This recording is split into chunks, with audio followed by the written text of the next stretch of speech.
Assalamualaikum, jawablah. Waalaikumsalam. Halo anak-anak, selamat pagi, selamat siang, selamat sore, selamat malam anak-anak ibu yang ada di rumah. Berjumpa lagi dengan Ibu Bani. Bagaimana nih kabar kalian hari ini? Semoga kalian selalu senantiasa dalam keadaan sehat walafiat ya. Amin. Anak-anak, di masa pandemi seperti sekarang ini, ingat selalu pesan ibu. Ayo, masih ingatkah kalian? Apa saja pesan ibu? Ya, tepat sekali. Ada 3 pesan ibu.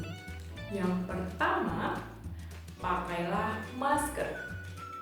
Yang kedua, cucilah tangan dengan sabun dan air mengalir.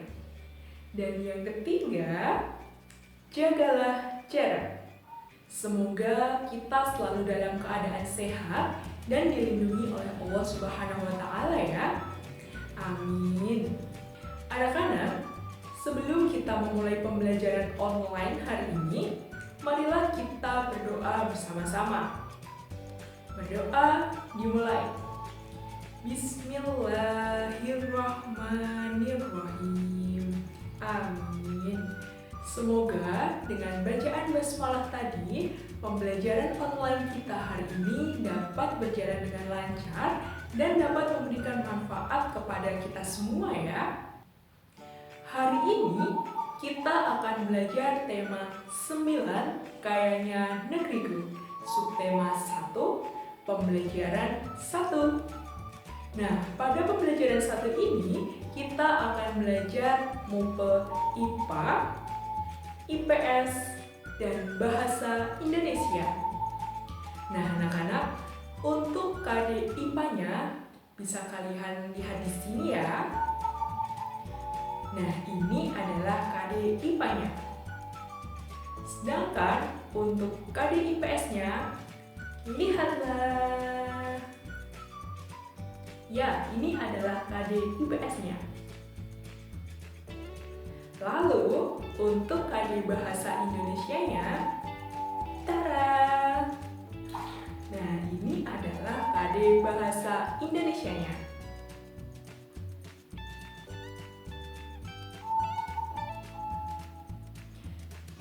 Nah, anak-anak, jadi materi yang kita pelajari hari ini apa saja ya? Ada 5 materi yang akan kita pelajari. Yang pertama adalah air sebagai sumber energi listrik. Yang kedua, peralatan listrik dan kegunaannya. Yang ketiga, perubahan energi pada peralatan listrik. Yang keempat, yaitu fungsi lingkungan. Dan yang kelima, mengenai wawancara. Nah, Ibu ingin bertanya nih, apakah kalian sudah siap? Siap dong ya. Luar biasa. Anak-anak, Ibu ingin sedikit bercerita. Tadi malam, lingkungan rumah Ibu gelap gulita. Sejak sore hari, di lingkungan rumah Ibu diguyur hujan yang sangat deras disertai angin dan petir. Nah, tahukah kalian? Petir itu menyambar gardu listrik yang ada di dekat rumah Ibu, sehingga menyebabkan aliran listrik yang ada di lingkungan rumah Ibu terputus. Akibatnya, Ibu tidak dapat menggunakan peralatan listrik yang ada di rumah Ibu. Anak-anak, listrik merupakan salah satu sumber energi yang sangat penting dan banyak digunakan dalam kehidupan sehari-hari. Nah, kira-kira tahukah kalian bagaimana ya listrik itu dihasilkan? Ayo,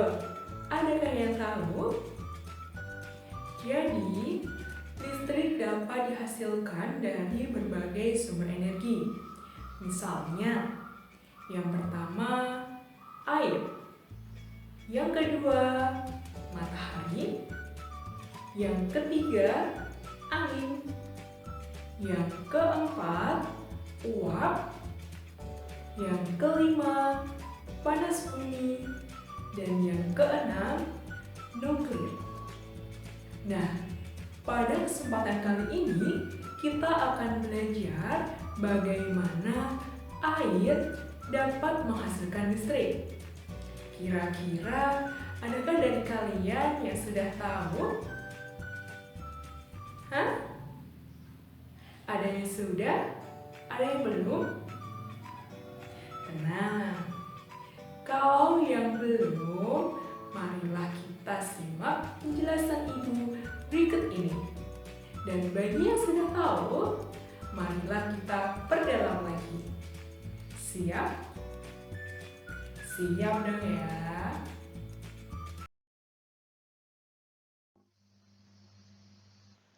Halo anak-anak. Pada kesempatan kali ini, Ibu Fani akan menyampaikan mengenai air dan listrik.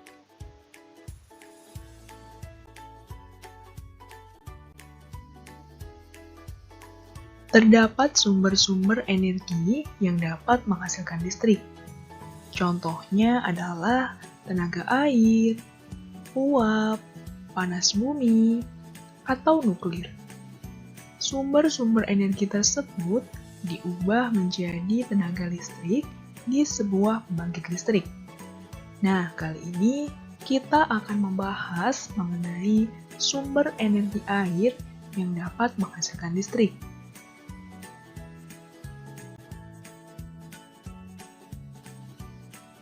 Kira-kira kalian tahu tidak bagaimana air dapat membangkitkan listrik?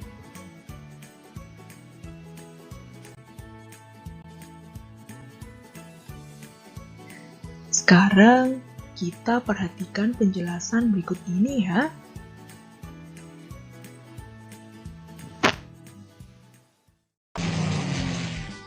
Air. Seperti kita tahu bahwa air mengalir dari tempat yang tinggi ke tempat yang rendah. Gerakan alami air tersebut dapat kita manfaatkan menjadi energi listrik. Air yang mengalir dilewatkan melalui turbin sehingga turbin akan berputar. Putaran turbin akan menghasilkan energi yang selanjutnya akan diubah oleh generator menjadi energi listrik. Listrik yang dihasilkan generator akan dialirkan melalui kabel-kabel listrik hingga dapat digunakan untuk kehidupan sehari-hari. Nah, sekarang kalian sudah tahu kan bagaimana air dapat menghasilkan listrik? Dengan adanya PLTA atau pembangkit listrik tenaga air, ketersediaan energi listrik ke rumah-rumah terpenuhi. Kita pun dapat memanfaatkannya untuk menghidupkan peralatan listrik yang ada di rumah. Anak-anak, tentunya di rumah kalian memiliki banyak sekali peralatan listrik ya. Sekarang, dapatkah kalian menyebutkan apa saja peralatan listrik yang ada di rumah kalian beserta kegunaannya? Apa? Wah, luar biasa sekali. Ya, tepat sekali.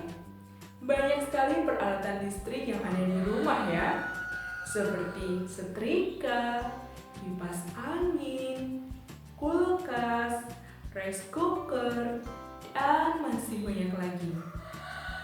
Nah, sekarang coba simak peralatan listrik beserta kegunaannya yang Ibu tampilkan berikut ini ya.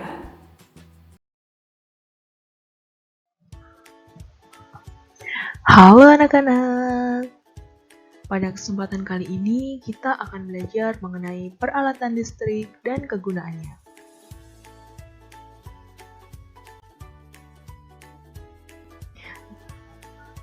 Nah, anak-anak, Tio bertanya kepada Tasya. Tasya, apa saja peralatan listrik yang ada di rumahmu? Kemudian Tasya menjawab, banyak sekali Tio.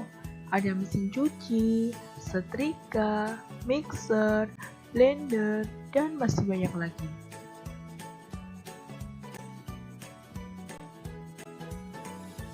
Nah, anak-anak, di rumah kalian tentunya terdapat banyak sekali peralatan listrik yang memudahkan kalian dalam melakukan kegiatan sehari-hari.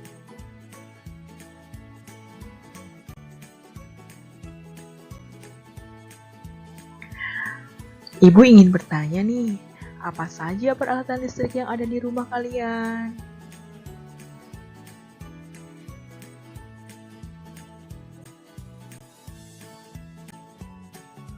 Nah, di sini Ibu punya beberapa contoh peralatan listrik yang biasa digunakan di rumah.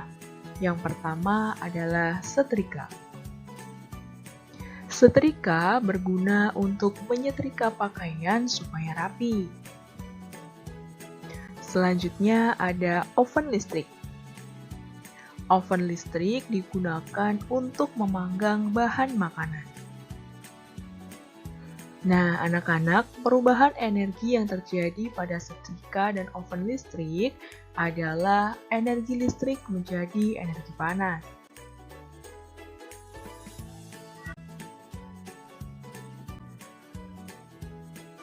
Kemudian ada rice cooker. Kira-kira untuk apa ya? Ya, tepat sekali. Rice cooker digunakan untuk menanak nasi. Kemudian ada microwave. Kalau microwave digunakan untuk memanaskan makanan. Nah, perubahan energi yang terjadi pada rice cooker dan microwave adalah energi listrik menjadi energi panas.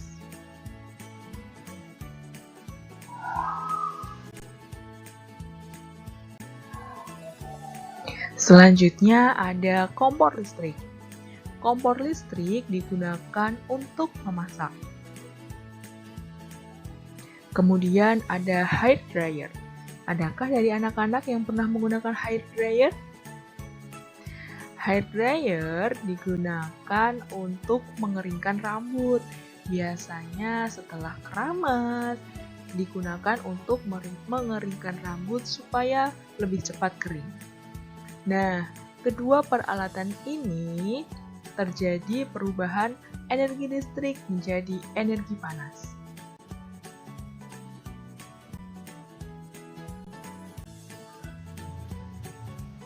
Nah, anak-anak, selanjutnya adalah mixer. Apakah ibu kalian pernah menggunakannya? Wah, ternyata ada ya. Nah, mixer ini biasanya digunakan untuk mengaduk adonan. Biasanya untuk membuat kue, dan sebagainya. Selanjutnya adalah blender. Blender dimanfaatkan untuk menghaluskan bahan makanan. Nah, pasti kalian pernah kan membuat jus atau untuk menghaluskan bumbu dapur? Nah, anak-anak, perubahan energi yang terjadi pada mixer dan blender yaitu energi listrik menjadi energi gerak.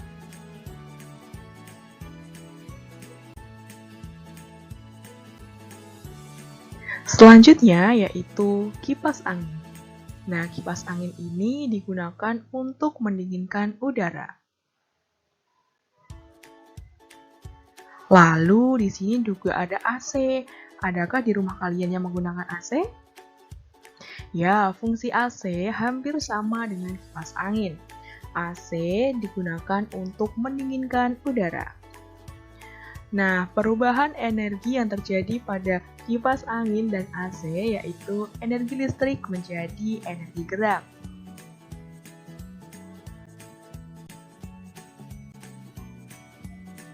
Kemudian ada televisi. Nah, pasti di rumah kalian ada ya televisi. Televisi digunakan untuk apa ya? Ya, televisi digunakan sebagai sarana hiburan secara audio visual. Kemudian ada radio. Radio digunakan sebagai sarana hiburan secara audio.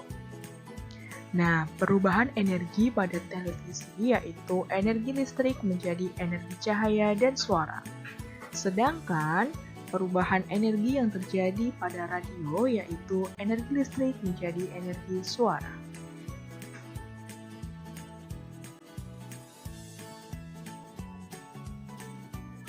Nah, kemudian ada kulkas. Nah, biasanya kulkas kalian gunakan untuk menyimpan apa ya? Banyak ya, ada bahan makanan, ada makanan ringan, ada ikan, dan sejenisnya. Nah, kulkas ini digunakan untuk menyimpan makanan supaya lebih awet. Kemudian ada vacuum cleaner. Nah, kalau vacuum cleaner ini biasanya digunakan untuk membersihkan debu.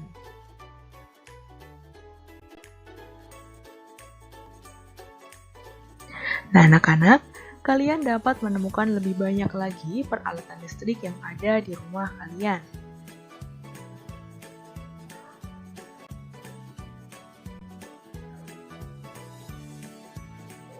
Sekarang, kalian telah mengetahui kegunaan berbagai peralatan listrik yang ternyata sangat bermanfaat dan mempermudah kegiatan kita sehari-hari ya.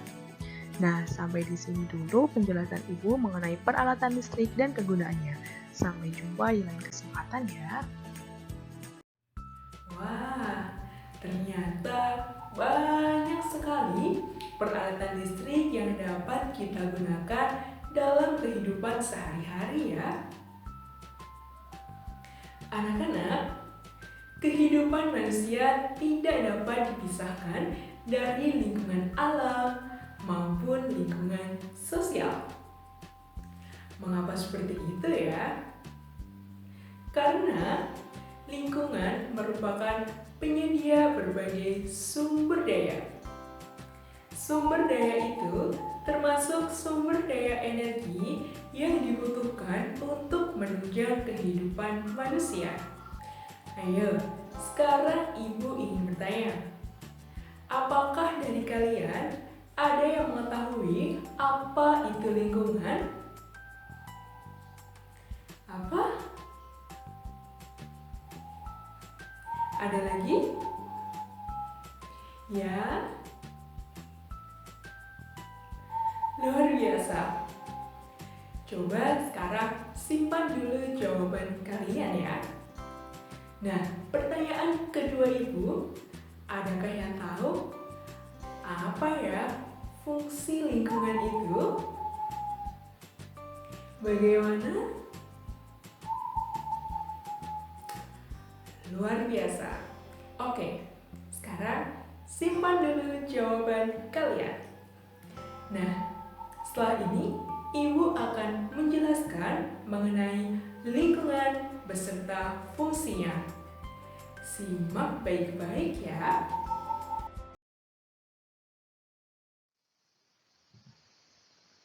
Lingkungan.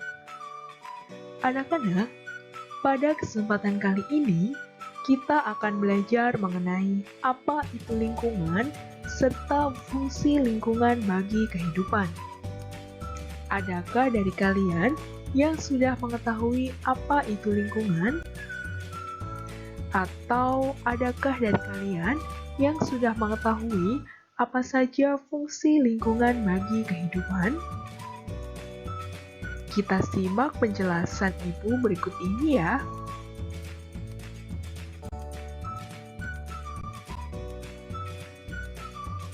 Lingkungan adalah segala sesuatu yang ada di sekitar manusia yang mempengaruhi kehidupan manusia. Nah, inilah pengertian dari lingkungan.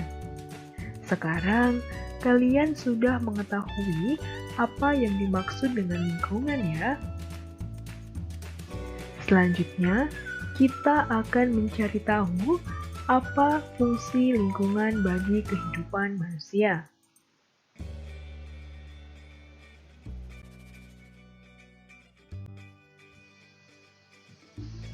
Kira-kira apa ya fungsi lingkungan bagi kehidupan? Adakah dari kalian yang sudah mengetahuinya? Jadi, terdapat 3 fungsi lingkungan bagi kehidupan. Untuk lebih jelasnya, yuk kita cari tahu bersama-sama.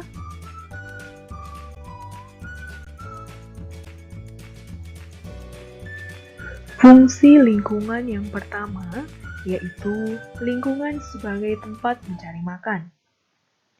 Kira-kira apa ya maksud dari pernyataan tersebut? Adakah dari kalian yang mengetahuinya? Coba kita simak penjelasan berikut ini ya. Nelayan memperoleh nafkah dari laut. Petani memperoleh sumber penghidupannya dari lahan pertanian. Pengusaha memperoleh sumber penghidupan nafkah dari proses produksi, yaitu mengelola bahan-bahan dari lingkungannya. Nah, dari penjelasan tersebut, kita mengetahui bahwa laut, lahan pertanian, serta bahan-bahan dari lingkungan memberikan manfaat serta memberikan pendapatan kepada nelayan, petani, maupun pengusaha. Nah, pendapatan yang diperoleh oleh nelayan, petani, maupun pengusaha tersebut dapat digunakan untuk memenuhi kehidupan sehari-harinya. Salah satunya yaitu untuk makan. Nah, itulah mengapa lingkungan berfungsi sebagai tempat mencari makan.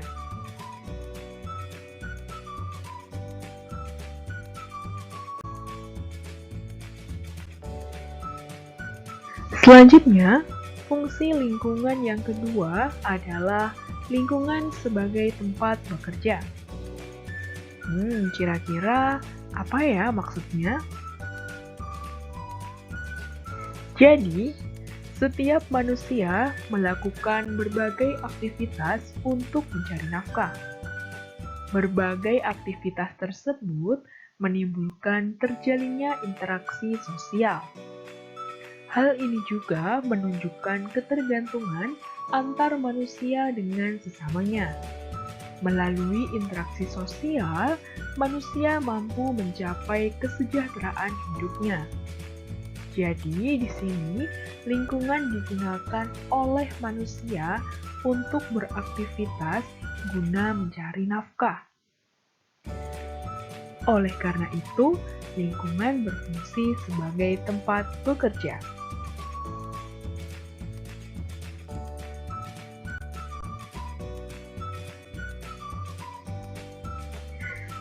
Fungsi lingkungan yang ketiga yaitu lingkungan sebagai tempat tinggal. Kita simak penjelasannya ya. Kalian tentu bisa membayangkan jika suasana lingkungan rumah kotor dan penuh dengan sampah yang bau. Tambah lagi bising, penuh asap pabrik maupun kendaraan, air yang keruh, dan listrik yang padam. Tentu sangat tidak nyaman tinggal di kawasan seperti itu, bukan? Anak-anak, bagaimana kalau lingkungan rumah kalian seperti itu? Apakah kalian akan nyaman? Tentu saja tidak ya. Oleh karenanya, kalian harus menjaga kebersihan lingkungan rumah kalian. Supaya apa ya? Supaya suasana di lingkungan rumah kalian bersih, nyaman, dan pada akhirnya kalian akan betah untuk tinggal di lingkungan rumah kalian. Oleh karenanya, kita harus menjaga lingkungan sehingga lingkungan dapat layak menjadi tempat tinggal bagi kita. Nah, anak-anak, itulah 3 fungsi lingkungan bagi kehidupan. Apakah kalian sudah paham? Luar biasa.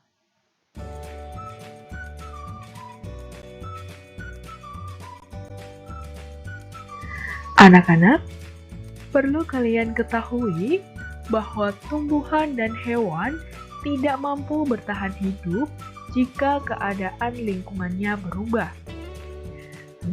Kira-kira maksudnya seperti apa ya?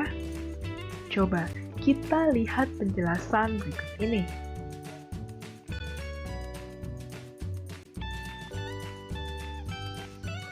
Ikan tidak dapat bertahan hidup di darat, dan kambing tidak dapat hidup di air. Setiap makhluk hidup memerlukan lingkungan tertentu sebagai tempat tinggal. Nah, anak-anak, jadi hewan ataupun tumbuhan tidak dapat saling bertukar tempat tinggal.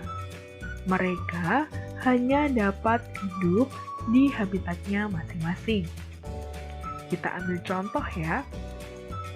Ikan hanya dapat hidup di air, dan ikan itu tidak dapat bertahan hidup di darat, yang mana tempat tinggalnya kambing. Begitupun sebaliknya, kambing hanya dapat bertahan hidup di darat, dan kambing tidak dapat hidup di air. Apabila ikan hidup di darat dan kambing hidup di air, maka bisa saja ikan dan kambing tidak dapat bertahan hidup atau bisa mati. Halo anak-anak, Ibu kembali lagi ya. Nah, sekarang kalian sudah mengetahui apa itu lingkungan dan fungsi lingkungan. Selain dari penjelasan Ibu, kalian juga dapat menggali informasi mengenai fungsi ataupun manfaat lingkungan melalui orang-orang di sekitar kalian. Bagaimana caranya ya?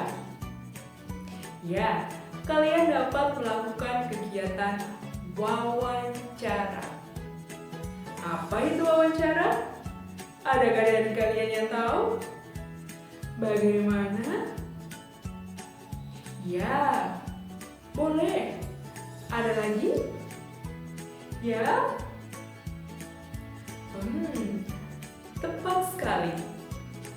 Wawancara merupakan kegiatan tanya jawab antara dua pihak, yaitu pewawancara dan narasumber untuk memperoleh data, keterangan, ataupun pendapat mengenai suatu hal.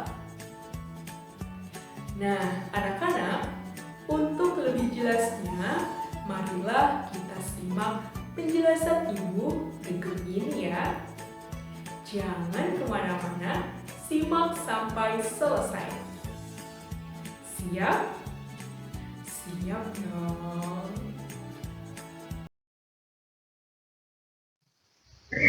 Anak-anak, sebelumnya Ibu sudah sedikit menyinggung mengenai apa yang dimaksud dengan wawancara.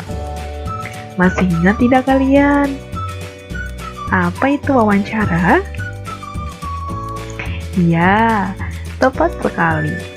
Nah, pada kesempatan kali ini, sebelum kita mempelajari mengenai pelaku wawancara, tujuan wawancara, serta langkah-langkah dalam melaksanakan wawancara, Ibu akan mengawali dengan apa yang dimaksud dengan wawancara.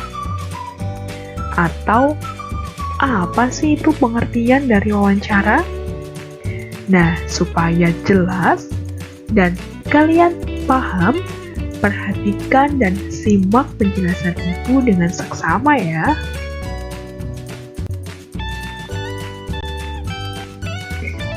Wawancara adalah tanya jawab antara dua pihak, yaitu pewawancara dan narasumber untuk memperoleh data, keterangan, atau pendapat tentang suatu hal. Jadi, wawancara dapat dilakukan dengan minimal 2 orang. Bisa juga 3 orang, 4 orang, atau lebih. Namun, tidak dapat dilakukan hanya dengan satu orang. Selanjutnya adalah pelaku wawancara. Pelaku wawancara itu ada dua. Yang pertama adalah narasumber. Nah, ada yang tahu tidak? Apa itu ya narasumber? Ya, tepat sekali. Narasumber adalah orang yang memberikan jawaban atau pendapat atas pertanyaan pewawancara. Narasumber juga biasa disebut dengan informan. Jadi, narasumber merupakan orang yang mengetahui informasi yang ditanyakan oleh pewawancara. Selanjutnya, pelaku yang kedua adalah pewawancara. Adakah yang tahu apa itu pewawancara? Ya, tepat sekali. Kalian luar biasa ya. Jadi, pewawancara adalah orang yang mengajukan pertanyaan. Dalam hal ini, pewawancara mengajukan pertanyaan kepada narasumber. Tujuannya untuk apa ya? Untuk memperoleh informasi yang pewawancara butuhkan.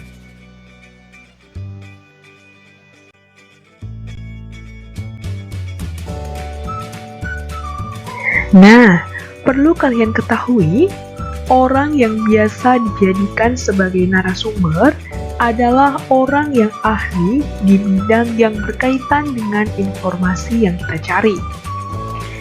Jadi, Ibu misalkan, apabila pewawancara ingin menggali informasi mengenai produksi tempe, maka narasumber yang tepat adalah seorang produsen tempe. Mengapa demikian? Karena dengan mewawancarai produsen tempe, maka pewawancara akan memperoleh informasi yang valid, jelas, dan mendalam mengenai proses pembuatan tempe. Sampai di sini paham tidak? Paham ya? Akan Ibu lanjutkan,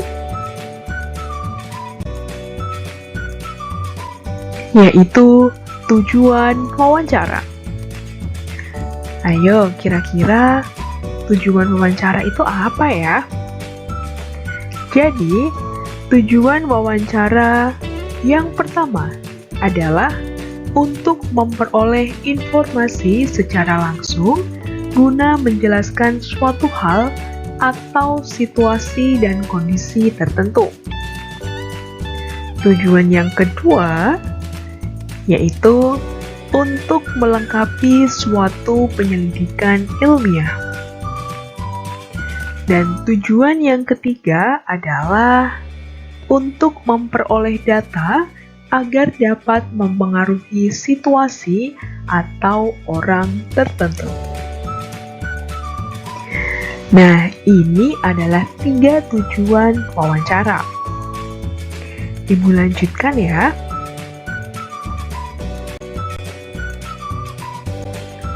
Selanjutnya, apa saja langkah dalam melaksanakan wawancara? Ya, tentunya dalam melaksanakan wawancara terdapat langkah-langkah yang harus dilakukan. Langkah-langkah ini bersifat sistematis atau harus dilakukan secara berurutan. Adakah yang tahu apa saja langkah dalam melaksanakan wawancara? Kalau belum, perhatikan penjelasan Ibu berikut ini ya.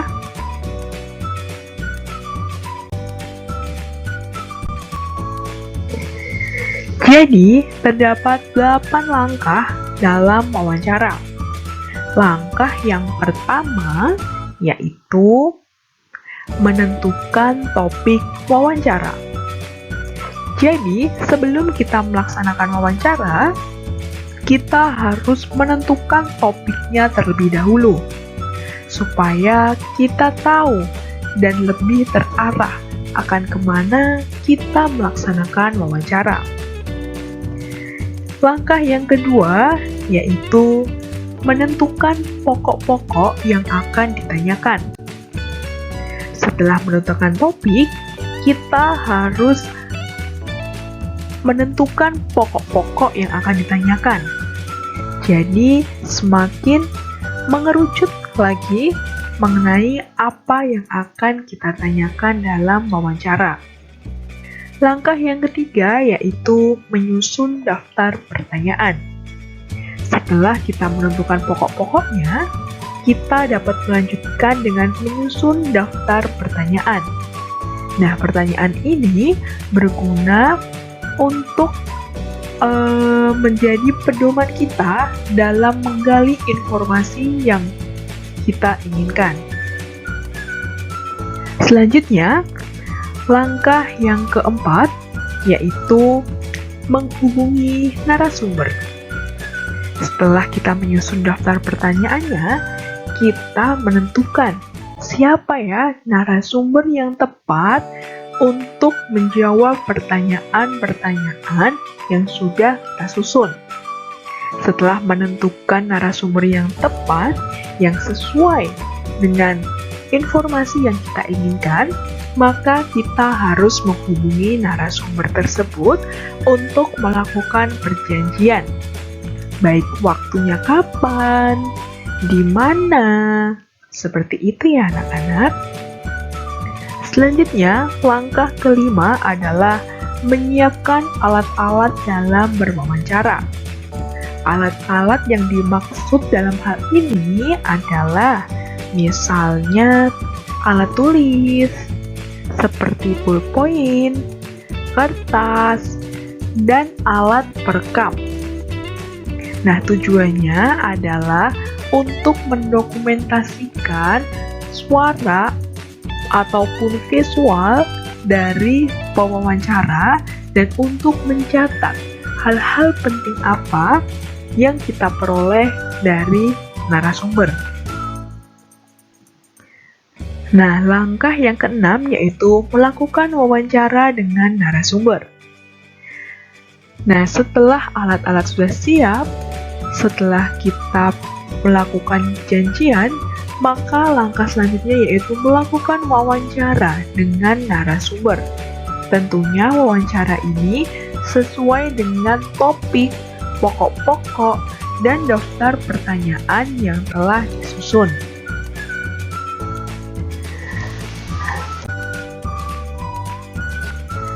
Langkah selanjutnya yaitu langkah ketujuh adalah menulis hasil wawancara.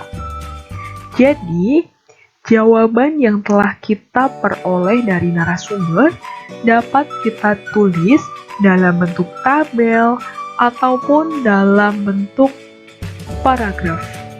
Nah, dari hasil wawancara tersebut, nantinya kita akan memperoleh informasi yang lengkap sesuai dengan apa yang kita inginkan. Selain itu, kita juga dapat menarik kesimpulan dari hasil wawancara yang telah kita peroleh. Selanjutnya, langkah ke-8 yaitu menulis laporan hasil wawancara. Setelah kita memiliki hasil wawancara, kita dapat menuliskannya atau menuangkannya dalam laporan hasil wawancara. Laporan hasil wawancara ini biasanya berisi tempat wawancara, tanggal wawancara, narasumber, topik wawancara, tujuan wawancara, daftar pertanyaan wawancara, hasil wawancara, serta kesimpulan dari hasil wawancara. Nah, untuk sistematika laporan hasil wawancara akan Ibu sampaikan di lain kesempatan ya. Nah, anak-anak, itulah 8 langkah dalam melaksanakan wawancara. Langkah-langkah ini dapat kalian jadikan pedoman sebelum melaksanakan wawancara sehingga kalian dapat mempersiapkannya dengan lebih matang. Anak-anak, kalian telah menyimak penjelasan dari Ibu mengenai pengertian wawancara, peran wawancara, dan juga tujuan wawancara. Sudah paham? Luar biasa. Nah, selanjutnya Ibu akan menjelaskan mengenai manfaat wawancara serta ciri-ciri wawancara yang baik. Sudahkah siap kalian? Siap dong ya. Halo anak-anak hebat. Berjumpa lagi dengan Ibu Fani. Pada kesempatan kali ini, kita akan belajar mengenai manfaat dan ciri-ciri wawancara. Namun sebelumnya, masih ingatkah kalian apa yang dimaksud dengan wawancara? Tepat sekali. Wawancara adalah suatu cara untuk mengumpulkan data atau memperoleh informasi dengan mengajukan pertanyaan secara langsung kepada narasumber. Lalu, apa ya manfaat dari wawancara? Jadi, terdapat 3 manfaat wawancara. Manfaat yang pertama adalah bahan informasi. Misalnya, berkaitan dengan masalah sosial, politik, dan ekonomi. Manfaat yang kedua adalah bahan opini. Misalnya, berkaitan dengan tanggapan atau pendapat narasumber terhadap suatu masalah. Dan manfaat yang ketiga adalah bahan cerita. Misalnya, untuk mendukung penulisan karya sastra. Nah, itulah manfaat dari wawancara.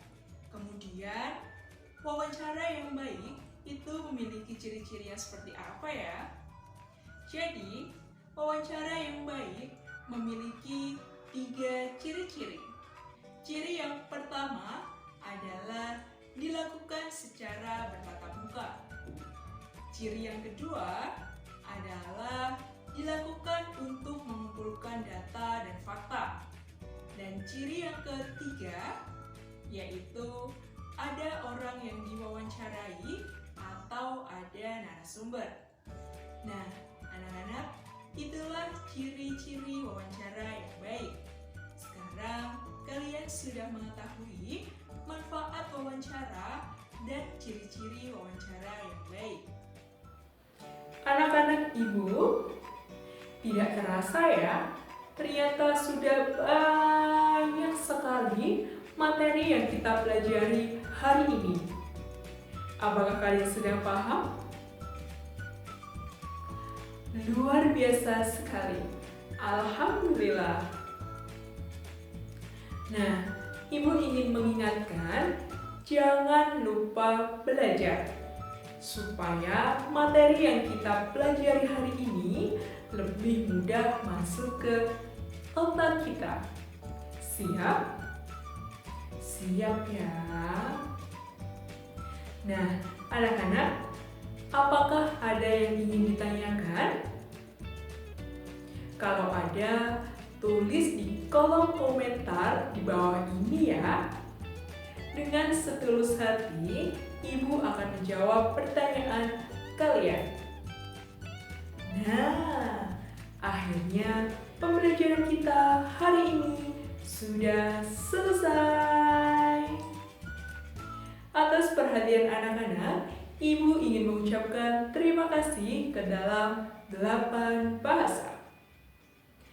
Arigato, gomawo, merci, syukran, thank you, terima kasih, matur suwun, hatur nuhun.